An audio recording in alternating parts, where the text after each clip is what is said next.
तर अभिजित दिपकेंच्या समर्थनार्थ मुंबईमध्ये देखील सध्या आंदोलन सुरू आहे आणि मुंबईच्या सीएसएमटी स्थानकाबाहेर AISF कडून सोनम वांगचुक यांच्या पाठिंब्यासाठी हे आंदोलन सध्या करण्यात येत आहे। तिथली ही थेट दृश्य सध्या आपण बघतोय।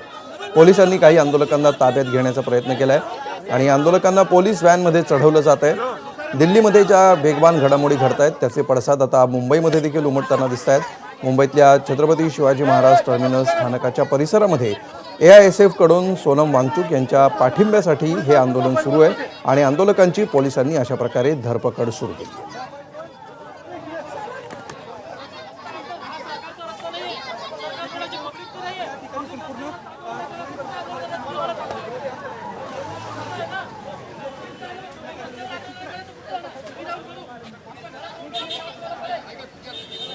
दिल्लीमध्ये गेले 20 दिवसांपासून आंदोलन करणाऱ्या सोनम वांगचुक यांना पोलिसांनी उचलून हॉस्पिटलमध्ये दाखल केल्यानंतर आता मुंबईत देखील याचे पडसाद उमटत आहेत। ईशान देशमुख सध्या याविषयी आपल्याला अधिक माहिती देतील। ईशान, काय नेमकं घडतंय मुंबईतल्या या आंदोलनात?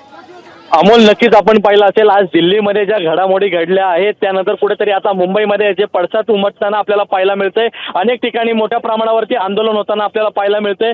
आता आपण सध्या CST स्थानकाच्या बाहेर म्हणजे महानगरपालिकेच्या परिसरामध्ये उभे आहोत। इकडे आपण पाहिलं असेल तर तरुण म्हणजे युवकांनी एक आंदोलन केलं। इकडे पोलिसांकडून सध्या त्यांची धरपकड करण्यास सुरुवात येत आहे। त्याचसोबत कुठेतरी कॉक्रोच जनता पार्टीचं देखील आंदोलन हे आझाद मैदानामध्ये चालू होतं।